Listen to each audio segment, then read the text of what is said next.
ಸಮುದಾಯ ಆಯಿತು, ಬೀದಿ ನಾಟಕಗಳು, ಬಿ ಕೃಷ್ಣಪ್ಪ ಸಂಬಂಧಗಳು, PUC ಕಳಿಸ್ಬೇಕಲ್ಲ. ಅವಾಗ PUC ಅಂತ ಇತ್ತು, 1 year PUC.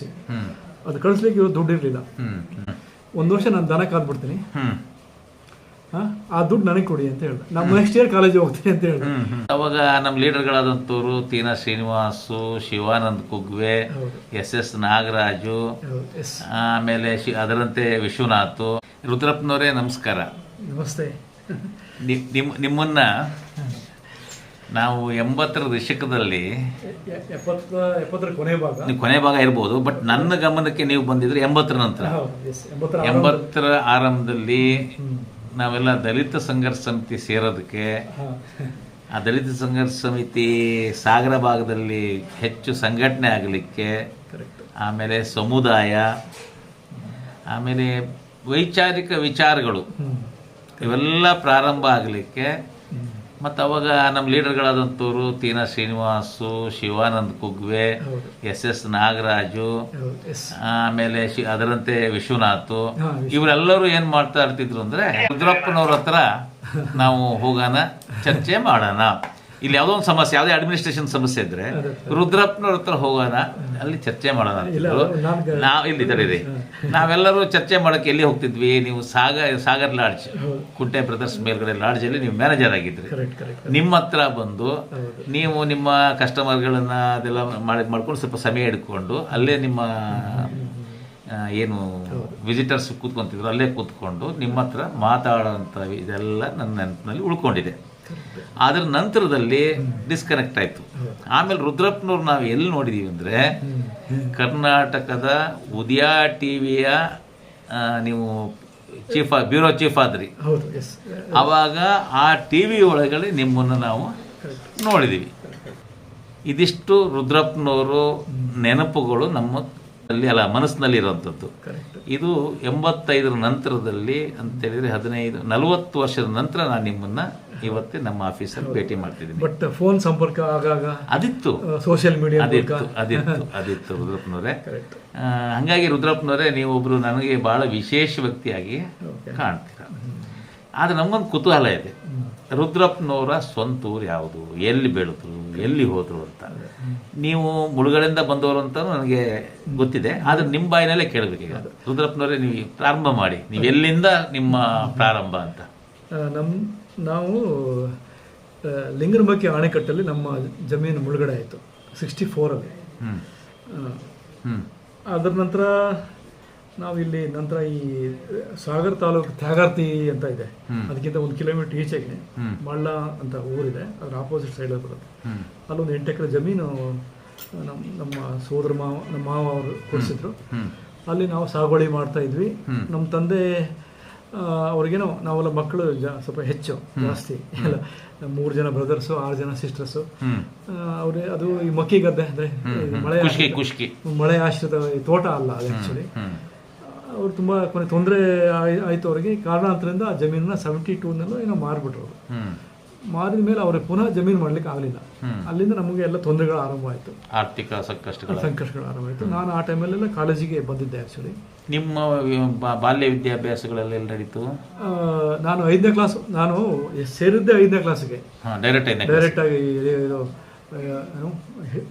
ಹಿರೇಭಾಸ್ಕರ್ ಡ್ಯಾಮ್, ಮಡೇನೂರು ಅಂತ, ಅದು ಬ್ರಿಟಿಷರು ಕಟ್ಟಿದ್ದ 40ನೇ ಇಸ್ವಿಲಿ ಕಟ್ಟಿದ್ದ ಡ್ಯಾಮು. ಅಲ್ಲಿ ನಾನು ಶಾಲೆ ಓದಿದ್ದು, 5ನೇ ಕ್ಲಾಸ್ ಶುರು ಮಾಡಿದ್ದು. ಆಮೇಲೆ ಉಳ್ಳೂರು 5ನೇ ಕ್ಲಾಸಲ್ಲಿ ಓದ್ಬೇಕಾದ್ರೆ ಇನ್ನೂ ಡ್ಯಾಮ್ ಆಗಿರಲಿಲ್ಲ, ಈ ಲಿಂಗನಮಕ್ಕಿ ಡ್ಯಾಮ್ ಆಗಿರಲಿಲ್ಲ. ಆ ಡ್ಯಾಮ್ ಅದು ಮೊದಲನೇ ಮುಳುಗಡೆ ಅದು ಆ್ಯಕ್ಚುಲಿ. ಮುಳುಗಡೆ ನಿಮ್ಮ ಶಾಲೆ ಮುಳುಗಡೆ ಆಗಿತ್ತಾ? ಇಲ್ಲ ಇಲ್ಲ ಇಲ್ಲ, ನೀವು ಅದ್ರ ಇತ್ಲಾಗ ಹೋಗ್ಬಾರ್ದು, ಈ ಕಡೆ ಅದು ಅಪ್ಸ್ಟ್ರೀಮ್ನವರು. ಕೊನೆಗೆ ಏನಾಯಿತು, ಅದಾದಮೇಲೆ ಉಳ್ಳೂರಲ್ಲಿ ನಮ್ಮ ಚಿಕ್ಕಪ್ಪನ ಮನೆ ದೊಂಬೇಸರ ಅಂತ ಅಲ್ಲಿದ್ದೆ, ಅಲ್ಲಿ 2 ವರ್ಷ. ಅದಾದಮೇಲೆ ಸಾಗರ RV ಹೈಸ್ಕೂಲು. ಆಮೇಲೆ ಅದಾದಮೇಲೆ ಒಂದು ಹೇಳ್ಬಿಡ್ತೀನಿ ಎಷ್ಟು ಕಷ್ಟ ಅಂದರೆ, ನಾವು SSLC ನಾನು ಫಸ್ಟ್ ಗ್ರೇಡಲ್ಲೇ ಪಾಸ್ ಆಗಿದ್ದೆ ಆ್ಯಕ್ಚುಲಿ. ನಮ್ಮ ತಂದೆ ಹತ್ರ ಶಿವಲಿಂಗಪ್ಪ ಶಾಲೆ, ಶಿವಲಿಂಗಪ್ಪ ಶಾಲೆಯಲ್ಲಿ ಕಾಲೇಜಿಗೆ ಕಳಿಸ್ಲಿಕ್ಕೆ SSLC ಆದಮೇಲೆ ಕಾಲೇಜ್ PUC ಕಳಿಸ್ಬೇಕಲ್ಲ. ಅವಾಗ PUC ಅಂತ ಇತ್ತು, 1 year PUC. ಅದು ಕಳಿಸ್ಲಿಕ್ಕೆ ಇವರು ದುಡ್ಡು ಇರಲಿಲ್ಲ, ಫೀಸ್ ಕಟ್ಟಾಗೆ ದುಡ್ಡು ಇರಲಿಲ್ಲ. ಏನು ಮಾಡಿದೆ ನಾನು, 1 ವರ್ಷ ನಾನೇ ಅವ್ರಿಗೆ ಆಫರ್ ಮಾಡಿದೆ. ನಾವು ನಮ್ಮ ಹತ್ರ ಒಂದು 15 ದನ, ಒಂದು 5 ಎಮ್ಮೆ ಇತ್ತು. ಅದನ್ನು ನಾವು ಒಂದು ವರ್ಷ ಒಬ್ಬರಿಗೆ ಪ್ರತಿ ವರ್ಷ ಒಬ್ಬರಿಗೆ ಕೊಡ್ತಾ ಇದ್ವಿ.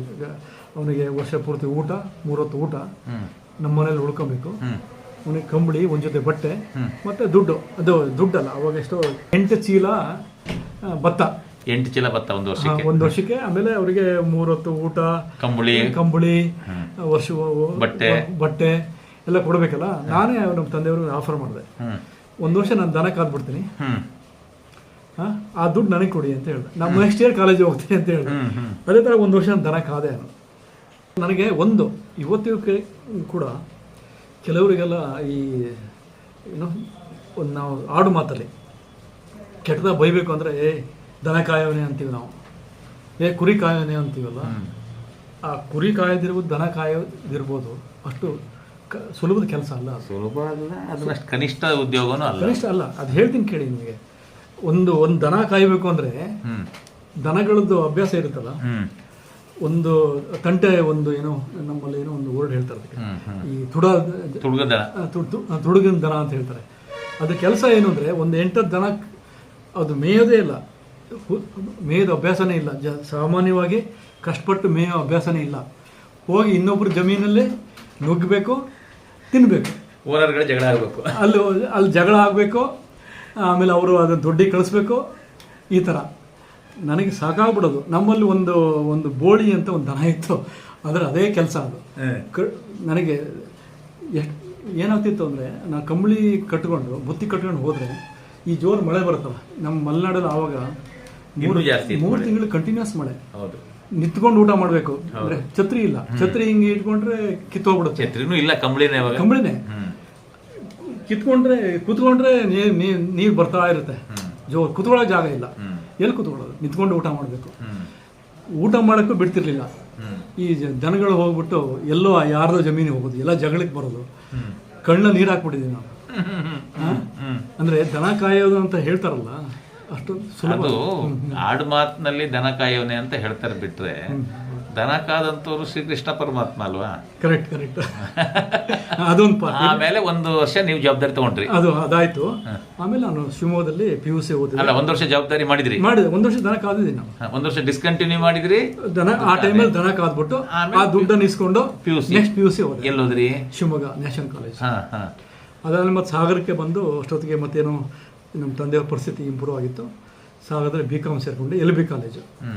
LB ಕಾಲೇಜ್ ಡಿಗ್ರಿ ಆದಮೇಲೆ ಈ ಗೌರ್ಮೆಂಟ್ ಕೆಲಸಕ್ಕೆ ಅದು ಇದು ಹುಡುಕೋ ಬರಲಿ 3-4 ವರ್ಷ ವೇಸ್ಟ್ ಆಯಿತು. ಅದು ವೇಸ್ಟ್ ಅಂದರೆ ಈ ಆ್ಯಕ್ಟಿವಿಟೀಸ್ ಶುರು ಮಾಡ್ಕೊಂಡೆ ನಾನು. ಏನೋ ಒಂದು ಇದು. ಅವಾಗ ನಮ್ಮ ಸಾಗರ ಅಂದರೆ ಸ್ವಲ್ಪ ಈ ಸೋಷಲಿಸ್ಟ್ರು.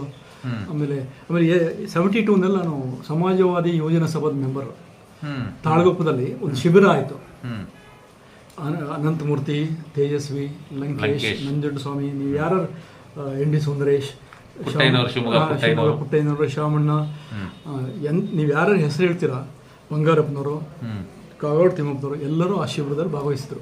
ತಾಳಗುಪ್ಪದಲ್ಲಿ ಅದೊಂದು ರೈಟಲ್ಲಿ ಒಂದು ಹೈಸ್ಕೂಲ್ ಇದೆ. ಹೈಸ್ಕೂಲಲ್ಲಿ ಒಬ್ಬ ಜಯಶಾಂತ್ ಅಂತ ಇದ್ರು, ಅವ್ರ ಮನೆಯಲ್ಲಿ ಅವರು ಉಳ್ಕೊಳ್ಳೋಕೆ ವ್ಯವಸ್ಥೆ. ಜಯಶಾಂತ್ ಅಂತ ಒಬ್ರು ಇದ್ರು, ಹಳಬ್ರು ಸೋಷಲಿಸ್ಟ್. ಅವ್ರ ಮನೆ ಗೊತ್ತಲ್ವಾ? ಇವರಿಗೆಲ್ಲ ನಮಗೆ ಬರ್ರೋ ಹೋಣ ಅಂತ ಹೇಳ್ಬಿಟ್ಟು ಒಬ್ಬರು ಧರ್ಮಪ್ಪ ಅಂತ ವಕೀಲರಿದ್ರು, ಮೇಲೆ ಆದರು. ಅವ್ರು ಒಂದು ದಿವಸ ಬಂದು ಹತ್ರೋ ಅಂತ ಹೇಳಿ ಜೀಪ್ ಹತ್ಸ್ಬಿಟ್ರು. ನಾವು ಹೋದರೆ ನೋಡಿ ಅವರಿಗೆಲ್ಲ ನಾವು ಇದು ವಾಲಂಟಿಯರ್ಸ್ ಆಗಿ ಅವರಿಗೆ ಸ್ನಾನ ಮಾಡೋ ಟವಲ್ ಕೊಡೋದು, ಆಮೇಲೆ ಬಿಸಿನೀರು ವ್ಯವಸ್ಥೆ, ಈ ಥರ ಶಿಬಿರ ಯಶಸ್ವಿ. ಅಂದರೆ ನಮ್ಗೆ ಗೊತ್ತಿಲ್ಲ, ನಮ್ಗೆ ಅದೇ ನಾವು ಹಳ್ಳಿಯಿಂದ ಬಂದವ್ರಿಗೆ ಇಂಥದ್ದೊಂದು ಇದೆ, ಇಂಥದ್ದೊಂದು ಪ್ರಪಂಚ ಇದೆ, ಇಂಥದ್ದು ವೈಚಾರಿಕ ವಿಚಾರ ಸಂಗತಿ ಇದೆ, ಒಂದು ಪ್ರಪಂಚ ಇದೆ. ನನಗೆ ಫಸ್ಟ್ ಎಕ್ಸ್ಪೋಷರ್ ಅದು. ಅಲ್ಲಿಂದ ನಾನು ಏನು ಮಾಡಿದೆ, ಇಂಥದಕ್ಕೆಲ್ಲ ಇನ್ವಾಲ್ವ್ ಆಗಿಬಿಟ್ಟೆ ನಾನು. ಕೊನೆಗೆ ಡಿಗ್ರಿ ಮುಗಿತಿದ್ದಂಗೆ ತಾವು ಹೇಳಿದ್ರಿ, ನಾನೇನೇ ಹೆಚ್ಚು ನನ್ನ ಹಂಗಲ್ಲ, ನಾವೆಲ್ಲ ಸಮಕಾಲೀನರು ಆ್ಯಕ್ಚುಲಿ. ಅಫ್ಕೋರ್ಸ್ ಇರ್ಬೋದು, ಆದರೆ ಬಟ್ ನನಗೆ ಕಂಡಿದ್ದು ನೀವೇ. ಸರಿ, ಓಕೆ. ಇವರೆಲ್ಲ ಸೇರಿಕೊಂಡು ನಾನು ಸಂಸ್ಥಾಪಕ ಸದಸ್ಯ ದಲಿತ ಸಂಘ ಸಮಿತಿ. ಆವಾಗ ದಲಿತ ಸಂಘ ಸಮಿತಿ ಒಂದು ವಿಚಾರಧಾರೆ ಆಗಿತ್ತು. ದಲಿತ ಸಂಘರ್ಷ ಸಮಿತಿಯಲ್ಲಿ ನೀವು ಆಶ್ಚರ್ಯ ಪಡ್ತೀರಾ, ಬ್ರಾಹ್ಮಣರು ಇಬ್ಬರಿದ್ರು, ಹವ್ಯಕ ವಸಂತ ಕುಗ್ವೆ ಅಂತ ಹಾಡುಗಾರರು, ಎಲ್ಲ ಜಾತಿಯವರು. ಅವಾಗ ಹೆಂಗಿತ್ತು ಅಂದ್ರೆ ಜಾತಿಕ್ಕಿಂತ ವರ್ಗ ಆಗಿತ್ತು. ಎಲ್ಲಾ ಜಾತಿಯ ಬಡವರ ಒಂದು ಸಂಘಟನೆ ಪ್ರಾರಂಭ ಆಯ್ತು. ಬಡವರು ಮತ್ತೆ ಶೋಷಿತರು, ಶೋಷಣೆ ಬಗ್ಗೆ ಗೊತ್ತಿರೋರು. ಈಗ ಬಡವರಲ್ಲಿ 2 ಥರ ಇರ್ತಾರೆ. ಈಗ ನಾ ಜಾತಿಯಿಂದ ಲಿಂಗಾಯತ, ನನ್ನ ಬಡಸ್ತಿಕೆಗೂ ನಾನು ಬಡವ, ಒಬ್ಬ ದಲಿತರು ಪರಿಶಿಷ್ಟ ವರ್ಗ ಒಬ್ಬ ವ್ಯಕ್ತಿನೂ ಕೂಡ ಬಡವ, ಇಬ್ಬರ ನಡುವೆ ವ್ಯತ್ಯಾಸ ಇದೆ. ಅವನಿಗೆ ಐತಿಹಾಸಿಕವಾದ ಅವನಿಗೆ ಒಂದು ತೊಂದರೆಗಳು, ಶಿಕ್ಷೆ ಅನುಭವಿಸಿರ್ತಾನೆ. ನನಗೆ ಬಡವಾದರೂ ನನಗೆಲ್ಲೋ ಒಂದು ಸ್ವಲ್ಪ ಶ್ರೇಷ್ಠತೆ ಇರುತ್ತೆ. ನಾನು ಬಡವಾದರೂ ಬಡ ಬ್ರಾಹ್ಮಣ ಅಂತಾರೆ ಅಷ್ಟೇ ಅಲ್ವಾ, ಅವನು ಬಡ ಬ್ರಾಹ್ಮಣ, ಆದರೆ ಅವನಿಗೊಂದು ಶ್ರೇಷ್ಠತೆ ವ್ಯಸನ ಸಂಪರ್ಕಗಳಿರುತ್ತೆ. ಅವನಿಗೆ ಏನೋ ಒಂದು ಇದ್ದಿದ್ರಲ್ಲೂ ಕೂಡ ಅವನು ಸ್ವಲ್ಪ ಕಂಫರ್ಟ್ ಆಗಿರ್ತಾನೆ. ಅದು ಬಿಡಿ ಸಪರೇಟ್. ನಾವೆಲ್ಲ ಇದಾಯ್ತಾ, ಸಮುದಾಯ ಆಯಿತು, ಬೀದಿ ನಾಟಕಗಳು, ಬಿ ಕೃಷ್ಣಪ್ಪ ಸಂಬಂಧಗಳು. ರುದ್ರಪ್ಪನವರೇ ನಮಸ್ಕಾರ. ನಮಸ್ತೆ.